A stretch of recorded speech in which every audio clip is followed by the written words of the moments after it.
બા, આમ તો ભગવાનની દયાથી આપણી પાસે બધું છે, સારું ઘર બાર, સમાજમાં સારી ઇજ્જત, પણ તકલીફ છે ને એક જ વાતની છે.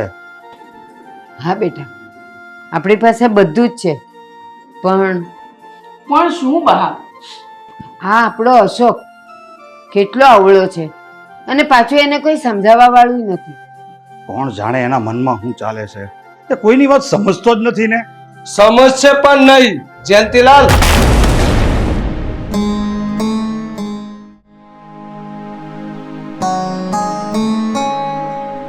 અને આમ જોવો જયંતીલાલ, મારા ભાણાને હલકામાં નહીં લેતા, કારણ કે એની પાછળ એનો મામો બેઠો છે.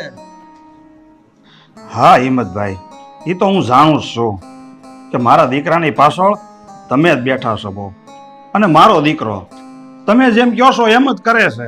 પણ મારું દુર્ભાગ્ય છે કે તમે એના મામા હોવા છતાં હાંસી વાત એને સમજાવતા નથી. દુર્ભાગ્ય તમારું નહીં, દુર્ભાગ્ય મારા ભાણાનું છે કે એની માં મરી ગઈ અને તમે આની હારે લગ્ન કરી લીધા. લગ્ન તો ભલે કર્યા, પણ એને 2 બાળકો પણ કર્યા. તો દુર્ભાગ્ય કોનું કહેવાય? મારા ભાણાનું છે. આ તમામ પ્રોપર્ટી મારા ભાણાની એકલાની હતી, પણ તમે આ બીજા લગ્ન ન કર્યા હોત ને તો. હા, પણ મેં બીજા લગ્ન તમારા ભાણા માટે જ કર્યા હતા, હું નહોતો ઈચ્છતો. તો એની હારે વારો તારો હું કેમ કરો છો? એને કઈ સાચવતા કેમ નથી? કઈ વાતનો વારો તારો અમે કર્યો એની સાથે? હમણાં મળ્યો છો મને, ઈ કે મામા મને 1000 રૂપિયા હોય તો આપો ની, મારે એક જોડી કપડા લેવા છે. એલા મેં કીધું તારો બાપ તને પૈસા નથી દેતો? ઈ કે મારો બાપે નથી દેતો અને ઓલી મારી માય નથી દેતી, અને બા તો આડા હાથ કરે છે. એટલે તમે બધા હું આદરી છે? હિંમતભાઈ, એવું નથી. હું અને બા કે એના પપ્પા ક્યારેય અશોક સાથે વારો તારો નથી કરતા. અને 1000 રૂપિયાની ક્યાં વાત કરો છો? એ અડધી રાત્રે માંગે ને તો એના પપ્પા પૈસા આપવામાં બાકી ના રાખે. પણ અશોકે ખબર નહીં. મારા મોઢે હારું થવાની જરૂર નથી. આ તમારી લવારી છે ને બંધ રાખવાની, કારણ કે ઓલો ભાણો મારો બધી મને વાત કરે છે. ઘરમાં બિચારાને સુખે ધાન નથી ખાવા દેતા. એટલે ના હિંમતભાઈ, ભાણો જેટલું કહે ને બધું સાચું ન હોય. સાચું જ હોય બા. નહીં, જ્યારે 2 પક્ષે વાત સાંભળીએ ને ત્યારે સાચા ખોટાની પરખ થાય. એ તમને કઈ કહે છે ને અહીંયા કઈ કેમ કહે? આણે હમણાં જ એને કીધેલું કે તારે કપડા લેવા છે, હું તને પૈસા આપું, તો એને ના પાડી દીધી. મેં આપ્યા હતા 1000 રૂપિયા. હા, તો એટલે એને અહીંયા ના પાડી દીધી, તો શું કરીએ અમે? પેલા તમે હા પાડી હોત તો કાંઈ મગજમારી ન થાત. અને પાછો હમણાં 2-3 દિવસ પહેલા જ તે બપોરે બેચારો બહારથી આવ્યો તો તે મમ્મી મને ખાવા આપો, સવારની ભાખરી હતી ને એ આપી. ખોટું બોલે છે, સાવ ખોટું બોલે. તે દિવસે બપોરે અમે લોકોએ ભાખરીને શાક જ કરેલા હતા અને એને અમે ભાખરી આપી. એમાં ખોટું શું કર્યું? હા, એને ભાખરી આપી અને ઓલો નાના છોકરાને તો બટેટા પૌવા ને શાક ને ભાઈ હારું હારું જમાડો. સાવ ખોટી વાત છે. અને હિંમતભાઈ, એક વસ્તુ યાદ રાખજો, બસારો મારો ભાણો ભૂખ્યો ટળી ગયો. હિંમતભાઈ, તમે અમને નહીં અને તમારા ભાણાને નહીં, ભગવાનને ઓળખીને વાત કરો. કોઈ દિવસ અમે લોકો એની હારે ખોટું ન કરીએ. હા ભાઈ, હવે શાંત પડો બધા. અને કદાચ છે ને હિંમતભાઈ, ભૂલે શું કે કદાચ અમારાથી એવું થઈ ગયું હોય ને તો હું ભૂલ કબૂલું છું, અને હવે પછી એવું નહીં થાય. બસ શાંતિથી બેહો આપણે, અને કાંઈક બીજી હારી વાતો. હારી જ વાત કરવા આવ્યો તો, પણ તમારી લવારી સામે ચાલુ થઈ ગઈ. બોલો હું કામ આવ્યા છો? પછી મને એમ છું ભાણાની વાત તમને કરું, પણ તમે બધા મને સમજાવવા માંડ્યા, પોલાવવા માંડ્યા. હા ભાઈ, તમ તારે અશોકને 1000 ને 3000 જોતા છે તો હું દઈ દે. બસ રાજી ભલા માણસ. બીજું બોલો. હવે હમણાં દિવાળી માથા ઉપર આવે છે તો કેવી તૈયારી હાલે છે? એ દિવાળી નું કામ કરે. તમે તમારા છોકરાને હાસવજો, અમારા ભાણાને. હિંમતભાઈ, આવ્યા છો તો ચા નાસ્તો કરતા જાઓ. મારે થોડુંક કામ છે, તમે બેઠા ચા પીવો અને મારા ભાણાને હાસવજો. બિચારાનો પડ્યો બોલ ઝીલો, હાવ એને નાખી દેવો એમ, કચરામાં નાખી દેવો, વાતો કરો માં એની યારે. હા ભાઈ, થઈ જાય બધું. તમે હું જાઉં છું, ધ્યાન રાખજો. એની વાહે એનો મામો બેઠો છે, એકલો નથી હોય. હા, તમ તાર વાંધો નહીં, અમે જાણીએ જ સહી બધું.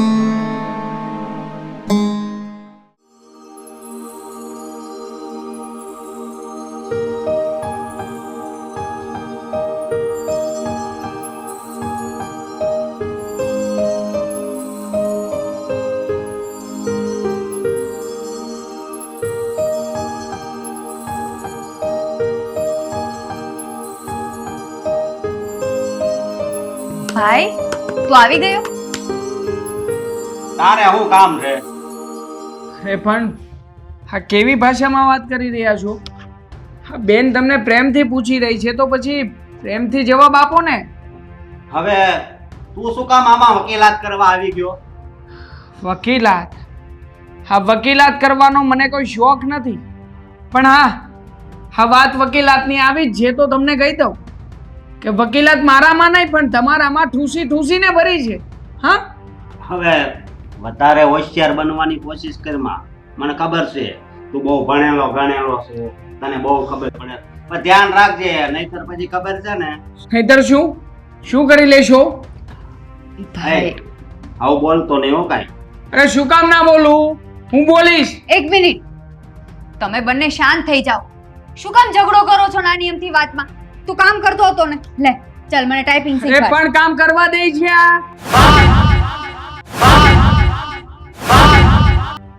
હવે બોલતો નહીં અને તું કાંઈ બોલતી નહીં. હું અત્યારે અહીંયા બેઠો તો શાંતિથી, તારે મને બોલાવવાની શું જરૂર હતી? હે, મેં તમને બોલાવ્યા છે. આ તમે આવીને આ બેનને જેમ ભાવે એમ બોલવાનું શરૂ કરી દીધું હતું. મેં પ્રેમથી કીધું હતું કે શાંતિથી બોલો. ઈ તારી બેન છે બરોબર, હું તમને ભાઈ બેન ગણતો જ નથી. હા તો અમે પણ નથી ગણતા ને, હવેથી અમે પણ નથી ગણવાના તમને ભાઈ બેન. અરે આવા ભાઈ હોય તો પણ શું કામ ના? હવે બોલ માં, નકર મારો હાથ ઉપડી અરે જશે. હાથ તો મારો ઉપડી જશે. બસ શાંત થઈ જાઓ બંને. અશોકભાઈ, તમને કોઈ નહીં બોલાવે, હું પણ નહીં બોલાવું. બેસી જાઓ. ચાલ તું મને ટાઈપિંગ શીખવાડ. અરે પણ એ વળી શું છે કે દર વખતે આવીને કોઈ પણ વાતમાં જેમ ભાવે એમ બોલવાનું? ભાઈ તું તો સમજ. ચાલ માફી માંગ. અશોકભાઈ આપણાથી મોટા છે. હા, માંગ માફી. ચાલ. હું માફી માંગુ. હા, નાનો નહીં થઈ જાતું. ચાલ માફી માંગ. અશોકભાઈ સોરી. બોલ બોલ. સોરી, હા. ભૂલ થઈ ગઈ મારાથી, માફ કરી દેજો. તમે અત્યારે જો સોરી કીધું, હાલો મેં માફી આપી દીધી, પણ તમે હજી એક વાત સમજી જાવ ને, તમારા ઘર છોડીને જતા રહો. પણ આ ઘર તમારું છે એમ અમારું પણ છે. અરે આપણું ઘર છે આ. આમાંથી કોઈને છોડીને જવાની વાત જ ક્યાંથી આવી? આપણું નહીં. હા અશોકભાઈ તમારું બસ. ચાલ તું રૂમમાં ચાલ, મને ટાઈપિંગ શીખવાડ. ચાલ ઊભો થા ફટાફટ. હા મેં ચાલ. તને- હવે તને કઈ મારી સામે તો બોલતો જ નહીં. હા.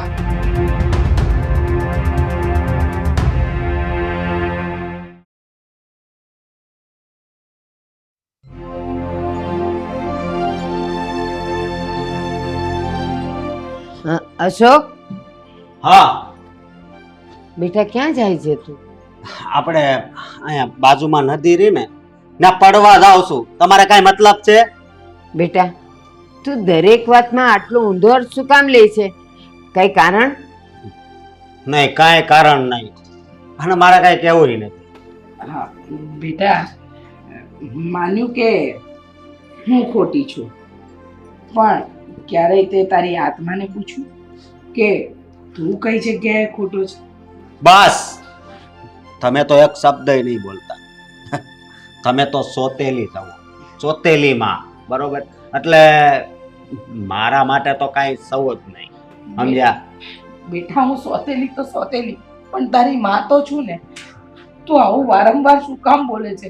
અને મેં ક્યાં તને પ્રેમ આપવામાં બાકી રાખ્યો છે? તું નાનો હતો ત્યારથી અત્યાર સુધી તને કોઈ રીતે એવો અણગમો નથી રાખ્યો કે તું મારા પેટજણી ઓલાદ નથી. યાદ કરો, નાનો હશે ને તો ક્યાંક ભૂલ થતી હશે, નકર થોડો આ ઉંમરે તમને હેરાન કરું. યાદ કરો. બેટા હા. મારી કશે ભૂલ નથી થતી. ભૂલ તારી થાય છે સમજણમાં. તારી સમજણ શક્તિ ઓછી થઈ ગઈ છે બેટા.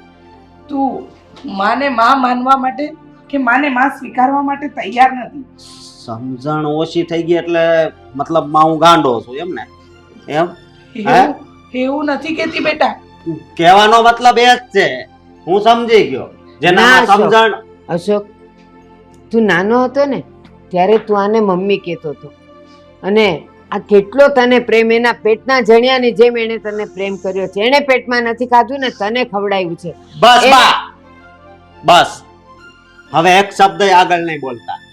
હા, હા, આનું તમે બહુ રાખો છો, ખબર નહીં કેમ, પણ હું તમારો દીકરો છું, એ તમે ભૂલી ગયા એમ. અને માં, હે મમ્મી, હું પેલા તમને મમ્મી જ કહેતો ને, પણ હવેથી આ તમે નહીં આવે, તું આવશે. તું સોતેલી છો ને એટલે, સમજે તું? ના બેટા, આ કોઈએ તારા મગજમાં ફેરવ્યું છે. આણે ક્યારેય એવું સાવકાપણું નથી બતાવ્યું. માં મેં નથી બતાવ્યું, પણ એ તો માને છે ને. એ મને માં માનતો જ નથી. અને તમે જોયું ને, અત્યાર સુધી તો મમ્મી પણ કહેતો હતો, પણ હવે તો તું તા પર આવી ગયો છે. બેટા, હજુ કયું અપમાન કરવાનું બાકી છે? કરી નાખ ને. હજી તો શરૂઆત છે, આ નંબર પડે છે. અત્યારે હવે આખું ફિલ્મ બાકી છે, સમજ્યા? એમ જ સમજતું તું, સમજી તું. અને દોશીમાં તમને કહું છું કે આનો પક્ષ લ્યો છો ને એ હવે બંધ કરી દો, નકર હવે મજા નહીં આવે. ના બેટા, આ મારી વહુ અને તારી માં છે તો છે, એ કઈ મટી નથી જવાની. એ તારું મગજ ખરાબ થઈ ગયું છે, મારું નહીં. મારું મગજ ખરાબ થઈ ગયું છે હા, ખરાબ થઈ ગયું. હા, તો તમે એમ જ સમજો, કારણ કે ખરાબ મગજ હોય ને એ ગમે એ બોલે, સમજી ડોશી? હે? અને સોતેલી તને કહી દઉં છું, અને આજ પછી હું અહીંથી આમ જાતો હોય કે આમથી આમ જાતો હોય, મને બોલાવવાનું નહીં. અને હા, આજથી છે ને મારા રોટલાય નહીં ઘડતા, મારે તારા હાથનું ખાવું નથી. કેવા મગજનો થઈ ગયો છે, કેવું કરે છે હવે તો.